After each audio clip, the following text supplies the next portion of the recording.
है श्री गोवर्धन नाथ की पूजा। समस्त ब्रजवासी इंद्र को पूजते हैं, और किस भाव से पूजते हैं कि हम सब किसान हैं और किसानों की अतिवृष्टि, अनावृष्टि, ओलावृष्टि से रक्षा करता है इंद्र। इस भाव से सब ब्रजवासी इंद्र पूजा करने के लिए 56 भोग बनाते हैं और बना करके इंद्र को पूजते हैं। आज भगवान ने आकर के नंद बाबा से पूछा, बाबा ये इतने 56 भोग कौन के काजे बन रहे हैं? तब नंद बाबा ने बताई, बोले लाला हम सब किसान हैं और किसानन के देवता महाराज इंद्र हैं, तो इंद्र की पूजा के लिए हम लोग 56 भोग बनाते हैं। अच्छा याते कहा हुए बाबा? बोले इंद्र की पूजा करवे थे, फिर इंद्र हम लोगन पर कृपा करे, अतिवृष्टि, ओलावृष्टि, अनावृष्टि इन सब से हमारी रक्षा करे। ठाकुर जी बोले अच्छा, तो फिर तो बाबा एक दिन सूर्य की भी पूजा करो। क्यों? केवल इंद्र कृपा करेगो, सूर्य कृपा नहीं करेगो तो भी हमारी खेती खराब हो जाएगी। सूर्य के कहीं मन में आ जाए कि मैं प्रकट ही नहीं होऊंगा तो भी तो हमारी फसल खराब होगी। बाबा बोले लाला बात तो तेरी ठीक है। तो फिर बोले सूर्य की भी पूजा करो। और बाबा फिर सुनो, फिर लगे हाथ वरुण की भी पूजा करो, वरुण के बिना भी खेती बाड़ी नहीं चलेगी। बाबा फिर वायु की भी पूजा करो, कहीं वो नाराज है तो इन सबन के बिना खेती बाड़ी नहीं चलेगी। बाबा फिर पृथ्वी की भी पूजा करो, वही के मन में आ जाए कि मैं उगाऊंगी ना तो। बाबा यदि ऐसे सबन की पूजा करते रहे तो 33 करोड़ देवतान के ही प्रयोजन से खेती बाड़ी होवे। सबन को पूजो, एक दिन इंद्र को, एक दिन चंद्र को, एक दिन सूर्य को, एक दिन वरुण को, एक दिन याकू, एक दिन वाकू। जो लोग बहुत सारे देवताओं को पूजते हैं उन लोगों के लिए यह कथा है। बाबा प्रणाम सबको करो पर निष्ठा कोई एक में रखो। जैसे वृक्ष हरो भरो है जाए, जड़ में जल डालवे थे, वैसे ये सब देवता तृप्त है जाए, नारायण की पूजा करवे थे। और वही नारायण हमारे ब्रजमंडल में गोवर्धन के रूप में विराज रहे हैं। बाबा आज तक आप इंद्र की पूजा करते आए, पर एक बार मेरे कहे तो वह नारायण की पूजा करो। नारायण प्रसन्न है गयो तो इन सब देवताओं को प्रसन्न होना ही पड़ेगा, क्योंकि ये सब वैसे ही उत्पन्न भय हैं और वो नारायण कृपा करके हमारे ब्रजमंडल में गोवर्धन रूप में विराज रहे हैं। ब्रजवासी सब कहने लगे, बोले लाला तेरी बात मान के कहीं हमने इंद्र की पूजा बंद कर दी और इंद्र नाराज है गयो तो? बोले इंद्र नाराज है गयो तो फिर जिनकी शरण में जा रहे हो वो रक्षा करेंगे। श्री गोवर्धन नाथ से प्रार्थना करियो, वही आपकी सबन की रक्षा करेंगे। डरवे की कहा बात है? जाकी शरण में जाओ, वाकी शरणागत का मतलब है पूर्ण समर्पण बंधु। फिर यही हमारे सब सुख दुख के हरता करता भरता हैं, बस ये भाव। ब्रजवासी बोले लाला इंद्र की पूजा में जो लाभ हमको नहीं भयो वो लाभ हमको गिरिराज जी की पूजा में होगा, ये तू कैसे कह सके? ठाकुर जी बोले आपने कभी इंद्र के दर्शन किए? बोले ना कभी नहीं किए। बोले लेकिन हमारे गोवर्धन नाथ निश्चित दर्शन देंगे, चलो। और सब ब्रजवासी को संग लेकर के भगवान श्री गोवर्धन नाथ को पूजवे जा रहे हैं। गोवर्धन की पूजा करने के लिए ठाकुर जी प्रस्थान कर रहे हैं। ब्रजवासी 56 भोग सजा करके गोवर्धन पहुंचे। सबने जाकर के अपने अपने घर की सामग्री 56 भोग सजाए, गिरिराज जी की परिक्रमा लगाई, मानसी गंगा से गिरिराज जी को अभिषेक किया और अभिषेक आदि करवे के पश्चात जैसे ही श्री गोवर्धन नाथ प्रकट भये, लाओ ब्रजवासियों भोग, लाओ ब्रजवासियों भोग, लाओ ब्रजवासियों भोग। ठाकुर जी को देखते ही सब ब्रजवासी आनंदित हो गए। बोले अरे लाला देख बा इंद्र की पूजा करते करते बुड्ढे है गए, कभी दर्शन ना दिए माने, और देख तेरे देवता ने तो नेक में ही प्रकट है गए, 4 भुजा वाले गोवर्धन नाथ। बोल गोवर्धन नाथ की बंधु।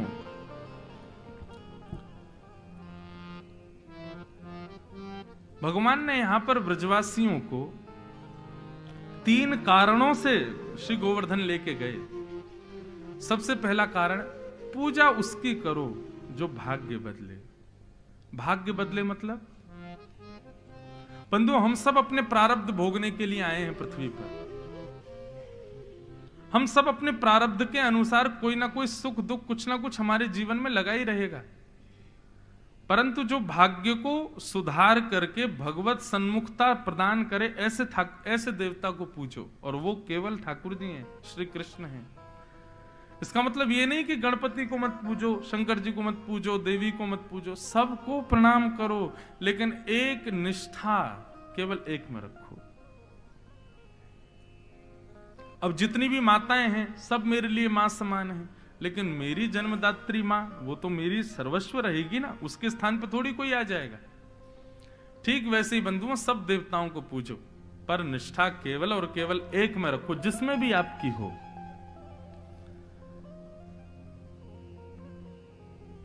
दूसरा कारण, जिसकी पूजा से सबकी पूजा हो, जिसको आराधन से सबको आराधन हो, ऐसे को पूजो। सब देवता नारायण से उत्पन्न हुए हैं, इसलिए नारायण की पूजा सर्वश्रेष्ठ है। तीसरा कारण, पाखंड धर्म के कारण सब ब्रजवासी इंद्र को ही भगवान मानते थे।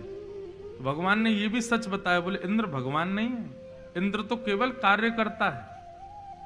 बंधुओं, भगवान सब नहीं है, सब केवल भगवान की सत्ता को संभाल रहे हैं। जैसे प्रधानमंत्री कोई है, परंतु सारी क्रियाएं प्रधानमंत्री थोड़ी करता है। सब जगह अलग अलग सेक्शंस बना रखे हैं और उन कार्यों को करने वाले अलग अलग लोग बैठा रखे हैं। ठीक वैसे ही बंधुओं, सारे देवताओं को अलग अलग कार्य भगवान ने दे रखे हैं, उन सबके नियोजन से पृथ्वी चलती है, परंतु निर्णयकर्ता और इन सबके अधिपति तो एक भगवान, वो अलग है। भगवान किसको कहते हैं? वित्ति विद्याम अविद्याम च सवाच्यो भगवान इति। जो 6 ऐश्वर्यों से संपन्न है उसको भगवान कहते हैं। 6 ऐश्वर्य कौन कौन से होते हैं? 6 ऐश्वर्यों के बारे में बताते हुए हमारे शास्त्रों में कहा गया, षड ऐश्वर्य संपन्न को भगवान कहा जाता है। उत्पत्ति प्रलयम चैव भूतानाम अगति गति वित्ति विद्याम अविद्याम च सवाच्यो भगवान इति। जिसके अंदर ये 6 भग हों उसको भगवान कहते हैं। धन वाले को धनवान कहते हैं, बल वाले को बलवान कहते हैं। ऐसी 6 भग जिसमें हो वो भगवान। कौन कौन से 6 भग? पहली, उत्पत्ति प्रलयम, इस पृथ्वी की उत्पत्ति कब हुई ये जिसको पता हो, और प्रलय कब होगा ये जिसको पता है। उत्पत्ति प्रलयम चैव भूतानाम अगति गति, हम मानवों की किस कार्य में गति है किस में अगति है ये जिसको पता हो। वेत्ति विद्याम अविद्याम च, जो विद्या अविद्या यानी कि सद असद दोनों के बारे में जानता हो। सवाच्यो भगवान इति। अब इसका विस्तार प्रवचन तो बहुत बड़ा होगा, परंतु ये 6 भग जिसमें वो भगवान। वास्तव में कई देवता भी ऐसे हैं जिनका प्रलय में उनका भी प्रलय हो जाता है। ब्रह्मा जी का भी प्रलय हो जाता है। प्रलय जब आता है ना तब ब्रह्मलोक भी जाता है, उसमें ब्रह्मा जी को भी जाना पड़ता है। तो ये सब भगवान नहीं है, भगवान केवल और केवल एक है, बाकी सब उनकी सत्ता को संभाल रहे हैं। तो इसलिए भगवान सबको लेकर के गोवर्धन नाथ के चरणों में गए, बोले ताकि वास्तविक भगवान से इन सबको मिलवा में। और आज चतुर्भुज रूप धारण करके स्वयं, क्योंकि भगवान कह रहे हैं ये मुझको तो मानेंगे नहीं। अगर मैं कहूं कि मैं भगवान हूं, मुझको तो ये कभी नहीं मानेंगे, तो क्यों ना खुद को ही दूसरे रूप में पुजवाऊं इन सब से। क्यों? ये ब्रजवासी तो ऐसे मुझे घोड़ा बना के मेरे ऊपर बैठ जाएं, ये मोह कभी भगवान ना मानेंगे। तब ठाकुर जी सबको लेकर के अपने ही एक स्वरूप श्री गोवर्धन नाथ के पास गए। और आज गिरिराज जी जैसी प्रकट वैसा ब्रजवासी अपने अपने घर की सामग्री लेके जामे, अपने हाथन से पवा में, और गोवर्धन नाथ प्रेम से पा रहे हैं। मधुमंगल श्रीदामा भगवान के पास आए, वो लाला एक बात बता। बोले कहा, बोले ये देवता तेरे जैसा लग रहा हो बिल्कुल, या को चेहरा देख के ऐसा लग रहा हो जैसे तू ही खड़ा का ऊपर। ठाकुर जी बोले मैं तो तेरे पास खड़ा हूं, मैं थोड़ी हूं ऊपर, मैं तो तेरे पास खड़ा हूं। बोले ना लाला मैं यूं थोड़ी कह रहा हूं, तू है, तू तो हमारा लाला है, लेकिन ये देवता बिल्कुल तेरे जैसा है। लाला तेरो चेहरा चुम लो आते। ठाकुर जी बोले हमने एक ही गैया को दूध पियो दोनों ने, मैं अपनी गैया चरावे आऊं यहीं पे तो वही गैया को दूध में पीऊं, वही कोई ये देवता पीवे या हमारे हम दोनों उनको चेहरा एक जैसा। श्री दामा बोलो लाला तेरी बात पचना रही मुंह को। भगवान बोले पचेगी कैसे, अपनी बहन को मुख देख क्या तेरी जैसी दिखेगी ना दिखे। बोले हाँ बोले तो हैं सब, तुम दोनों ने एक ही मैया को दूध पियो ना। बोले हम बोले लाला बात तो तेरी ठीक है, मैंने और मेरी बहन ने एक ही मैया को दूध पियो या हमारो चेहरा मिले। ठाकुर जी बोले वैसे ही एक ही गैया को या देवता ने दूध पियो वही गैया को मैंने या हमारे हम दोनों को चेहरा मिले। श्री दाम बोल लाला बहुत बढ़िया बात बताई तेरे, लाला एक काम करवा गैया को दूध मुंह पे बाय कर, मैं हूं तेरे जैसा दिखूंगा। मधुमंगल बोलो लाला तेरी बात तो समझ आई, एक गैया को दूध पियो, लेकिन गैया को दूध तो बछड़ाऊ पीवे, वाकुम हो तो ना मिले हमते। ठाकुर जी बोले इंसानन की बात है रही, बछड़ा न मतला है बीच में। कहने का पूरी बात का अभिप्राय क्या है, कितने भोले ब्रजवासी। ठाकुर जी ऐसी सहज कुछ भी बात बना के बोल देते हैं और ब्रजवासी मान लेते हैं। बोले हाँ लाला सही कह रहे हो है। मतलब बंधुओं भक्ति में ना विचार नहीं, हम लोग ना बड़े चतुर हैं, इतने से ठाकुर जी ऐसा कैसे कर सकते हैं, ये कैसे हो सकता है, ये तो संभव ही नहीं है। हम लोग जब ये विचार करते हैं तो इसका मतलब हम तर्क हैं, कुतर्की हैं, और कुतर्की लोग कभी भक्ति नहीं कर सकते। प्रेमी का प्रेम विश्वास से स्वीकार किया जाता है, उस पर तर्क वितर्क नहीं किया जाता। इसीलिए मैं कहता हूं, इसीलिए गोपियां कहती हैं जयत तेधिकम जन्मना ब्रजह। गोपी गीत में गोपियां कहती हैं लाला तुम्हारा ये कृष्ण स्वरूप इसलिए इतना प्रिय हुआ क्योंकि तुम ब्रज में जन्मे, हम भोले भाले ब्रजवासियों के पास जन्मे। सोचो ठाकुर जी बंबई में जन्मे होते, महाराज बंबई के लोग तो पीछे ही पड़ जाते ठाकुर जी के। आप केवल 6 दिन के हो, आपने पूतना कैसे मारी। डिटेक्टिव आ जाते ठाकुर जी को एक जगह कहीं रख के कांच फांच में भीतर देखते ये 6 दिन के ने कैसे मार दी। लेकिन ब्रजवासी पता कहा बोले लाला तेने थोड़ी मारी पूतना। ठाकुर जी बोले मैंने पूतना अगासुर बकासुर धनुकासुर सब मैंने मारे। ब्रजवासी बोले आयो बड़ो पूतना मारी तेने। वास्तव में लाला ये तो हमारे ब्रज को प्रभाव है कि राक्षस यहां आते ही मर जामे, तेरो प्रभाव थोड़ा ही है, ये तो हमारे ब्रज को प्रभाव है। तो ब्रजवासियों का ये भोलापन, ये सीधापन, हर बात को सहजता से स्वीकार कर लेना, कहीं भी ये ना मानना कि हमारा लाला शक्तिशाली है, यही तो प्रेम है ब्रजवासियों का। हम लोगों में चतुराई बहुत है, हम छोटी छोटी चीज में चतुराई ढूंढते हैं, छोटी छोटी चीज में तर्क वितर्क कुतर्क देखते हैं, कैसे संभव। आजकल मैं कभी कभी फोन में देखता हूं कई लोग वीडियो बनाते हैं तो अपने गोपाल जी को चम्मच से दूध पिला रहे हैं तो दूध खत्म हो जाता है। फिर मैं नीचे उसमें कमेंट जब देखता हूं तो लोगों कमेंट पढ़ो, बोले सब पाखंड है, जे है वो है। अरे कुछ भी है, विश्वास करोगे तब तो प्रेम लक्षणा भक्ति होगी ना। हमको कुतर्क क्यों करना है एक एक बात पे। बहुत बढ़िया हुआ कि हम लोग द्वापर में नहीं जन्मे, नहीं तो भगवान कृष्ण का अवतार इतना अच्छा नहीं हो पाता। नहीं, हम लोग तो उसको भी कुतर्क कर करके ठाकुर जी, ये गिरिराज जी उठाए कैसे, साइंटिस्ट आते खोज करने उस पर, कैसे उठा लिए ठाकुर जी ने। प्रेम में स्वीकारीकरण होता है, कुतर्क नहीं होता। प्रेम में विश्वास होता है, अविश्वास नहीं होता। प्रेम में भोलापन होता है, चतुराई नहीं होती। और ब्रजवासी बड़े भोले हैं। ठाकुर जी ने कह दिया एक ही गैया का दूध पिया तो सब मान गए, बोले अरे पता लाला को चेहरा का मिले, वो गैया धौरी गैया लाला की। बोले हाँ वही को दूध पी वही देवता। बोले हम तभी देख बिल्कुल एक से लग रहे हैं दोनों। ठाकुर जी बड़े प्रसन्न आनंद में। इतने में ही इंद्र को पता चला मेरी पूजा बंद हो गई है और यहां इस कृष्ण ने अपनी पूजा प्रारंभ करा दी। सांवर्तक मेघमालाओं को भेज दिया जो प्रलय के समय जाके वर्षा करती हैं, ऐसी सांवर्तक मेघमालाओं ने जाकर के ब्रजमंडल पर आक्रमण कर दिया। एक बूंद हाथी के सूंड के समान गिरने लगी आकाश से, बादल गरजने लगे गड़गड़ करके। महाराज बादलों की गड़गड़ाहट से पृथ्वी हिलने लग गई। ब्रजवासी बोले हम तो पहले ही मना कर रहे, इंद्र नाराज है कि देख कितनी वर्षा कर रहा है, अब तो लाला पूरा ब्रजमंडल डूब जाएगा, हम सब डूब के मर जाएंगे। हम तो मना कर रहे इंद्र की पूजा बंद मत करो। ठाकुर जी बोले इतनी जल्दी अविश्वास? अरे कभी कभी हम जिस देव की शरण में जाते हैं वो देव अपनी परीक्षा लेता है कि वास्तव में तुमको हम पे विश्वास है कि नहीं। ये परीक्षा समझो गिरिराज जी की, अविश्वास मत करो। सब लोग शरणागत हो जाओ, गिरिराज जी सबके लिए भला करेंगे, सबकी रक्षा करेंगे। सब ब्रजवासी बैठ गए, गिरिराज बाबा से प्रार्थना करने लगे, रखो लाज हमारी श्री गोवर्धन,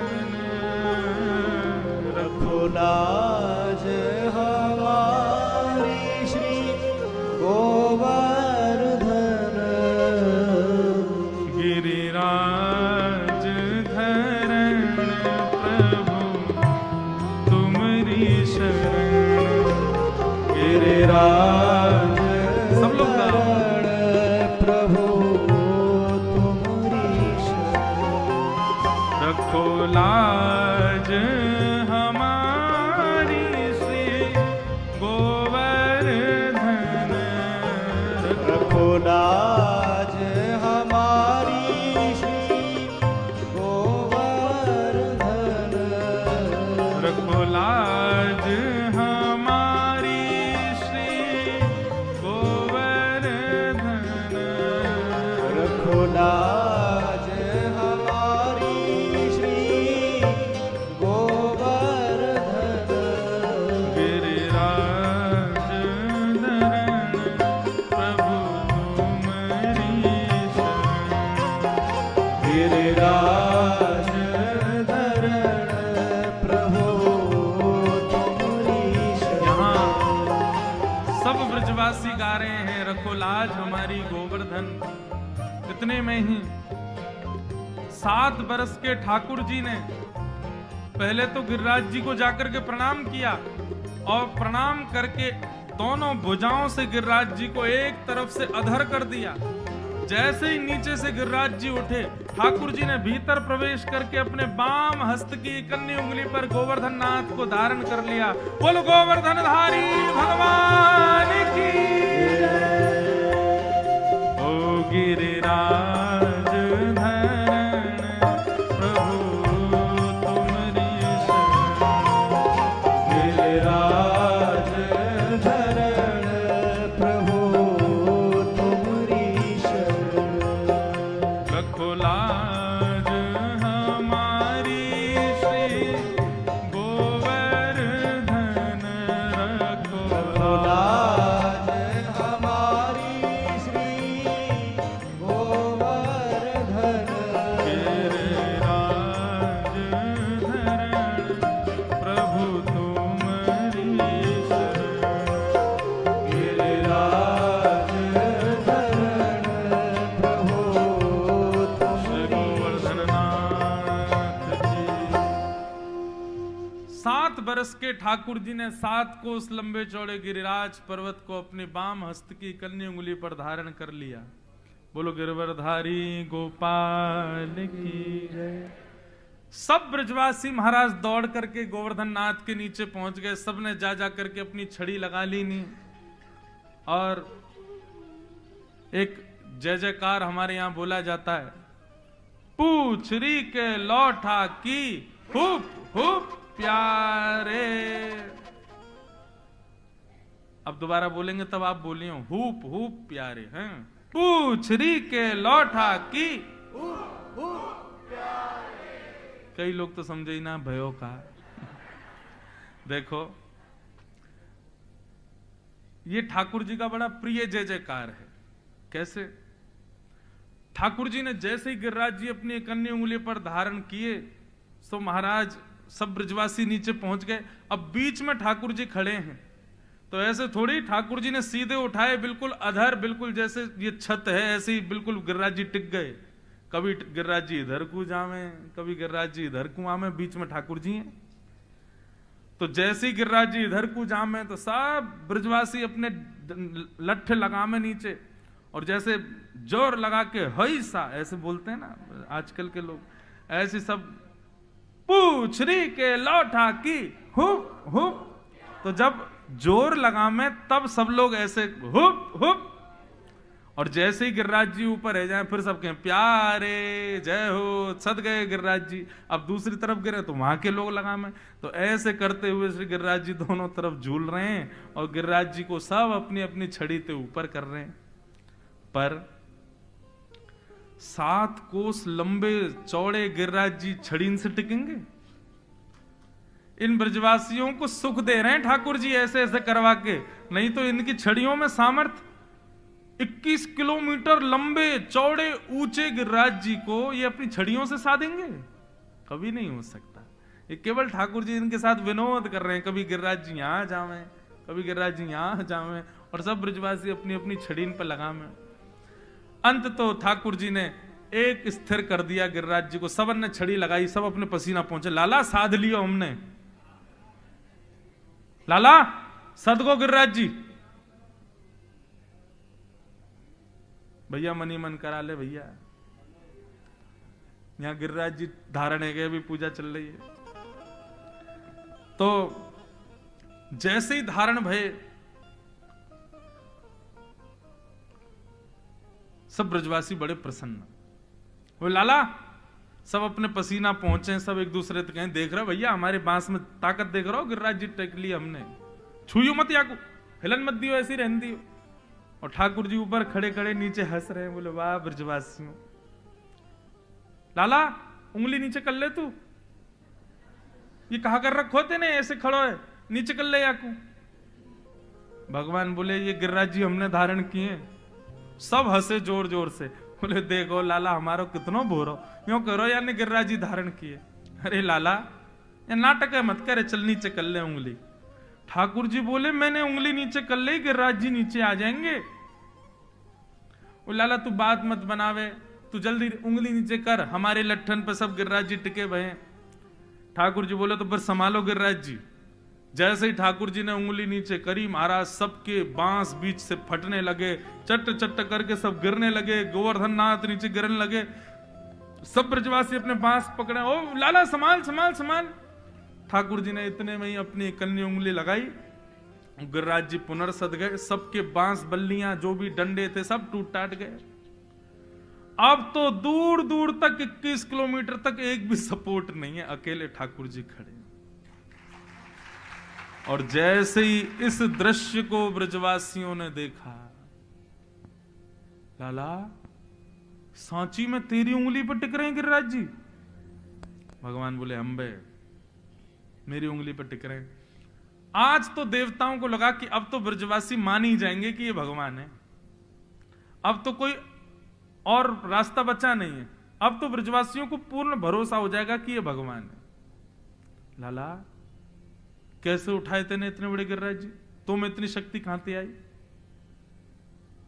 ठाकुर जी बोले हम भगवान हैं, हम जय जय हैं। ब्रजवासी बोले बस यही बात मत बोले कर, मैं जय जय हूं।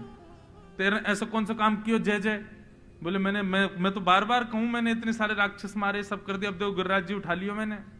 बोला ला ये सब बात तेरी बेफिजूल की, सब हमारे ब्रज को बल है, ये राक्षस मर जामे यहाँ आके, क्योंकि उनकी तपस्या ना है ब्रज में आवे की, हमारे मर जामे, तेने ना मारे। सही सही बताइए तेने गिरिराज जी कैसे उठाए, कौन सो कवच पहनो तेने, कौन से बाबा ने तो पे जादू तो ना कियो, सही सही बता। ठाकुर जी बोले कछु माखन को बल बढ़ो, कछु गोपन करी सहाय, श्री राधे जू की कृपा सो मैंने गिरवर लियो उठा। कछु माखन को बल बढ़ो, आप सबन के घरन के माखन खावे से मुंह में बल आ गए। कछु गोपन करी सहाय, आप सब गोप ग्वालन ने मेरी बड़ी सहायता करी। लाला हम तो कर ही रहे, लेकिन हमारे तो डंडा टूट गए। हमने कहा सहायता करी लाला? बोले जब गिरिराज जी प्रकट भये, उनको चेहरा मुंह से मिल रहे हो, या मारे आप सब गिरिराज जी को देख रहे और वही भाव से मुंह को देख रहे, तो वह भाव से जा भाव से भगवान को देखना चाहिए, वह भाव से जब आपने मेरी ओर देखो तो आप सबन की शक्ति मुंह में आ गई, आप सब लोगन की शक्ति मेरे भीतर आ गई और मैंने गिरिराज जी उठा लिए। ब्रजवासी कहें तभी हम में कमजोरी आ गई है, तभी हम लोग इतने नाजुक है गए। लाला ये तो हम जान ही रहे, तू बहुत चतुर है, तेने कछु ना कछु उठपटांग काम किया तभी तेने उठाए हैं। अब भी ब्रजवासियों को भरोसा, ऊपर बैठे देवता सब सिर पकड़े बैठे, अब भी इनको भरोसा नहीं कि भगवान है। और श्री राधे जू की कृपा सो मैंने गिरवर लियो उठाए। वास्तव में बंधुओं, ठाकुर जी तो केवल त्रिभंगलली ऐसे बनकर के खड़े हैं, परंतु जिस शिला पर ठाकुर जी खड़े हैं उस शिला के पीछे हमारी किशोरी जी, हमारी श्यामा जी, वो तो भ्रगुटी टेढ़ी करके खड़ी हैं और अपलक नेत्रों से बिना पलक झपकाए गिरिराज जी को देख रही हैं। उनके नेत्रों से ही ऐसी ऊर्जा प्रकट हो रही है जिस ऊर्जा पर श्री गिरिराज जी टिके हुए हैं। वास्तव में गोवर्धन धारी गिरिराज धरण श्याम सुंदर नहीं है, किशोरी जी। गिरिराज धरण तो हमारी किशोरी जी। और भैया लाला को तो फिर भी उंगली लगानी पड़े, किशोरी जी तो अपनी भ्रगुटी पे गिरिराज जी को धारण कर रखो है। श्री राधे जू की कृपा सो मैंने गिरिवर लियो उठाए। यशोदा मैया को गर्गाचार्य जी बोल के गए, बोले मैया तुम्हारे लाला की आह्लादनी शक्ति वृषभानु नंदिनी है, जब भी तुम्हारो लाला कोई विशेष कार्य करे ना तो श्री जी को ले आइयो, वृषभानु दुलारी को या के सामने खड़ो कर दियो। बस आज 3 दिन हो गए ठाकुर जी गिरिराज धारण करके खड़े हैं और यशोदा मैया लाडली जी को ढूंढ रही हैं, राधा रानी कहाँ है। वृषभानु जी से जाके पूछा तुम्हारी लाली कहाँ है, तुम्हारी छोरी कहाँ है। वृषभानु जी बोले मैं भी 3 दिनों से खोज रहा हूं, मिल ही ना रही। तभी वृषभानु और यशोदा जी ने जाकर के जिस शिला पर ठाकुर जी खड़े थे उसके पीछे जाकर के जब देखा तो श्री किशोरी जी बिल्कुल एक समाधिस्थ स्थिति में बैठी हैं और अपलक नेत्रों से गिरिराज जी को देख रही हैं। उनके नेत्रों से एक दिव्य ज्योति प्रकट हो रही है जिस पर श्री गिरिराज जी टिके हुए। श्री राधे जू की कृपा सो मैंने गिरिवर लियो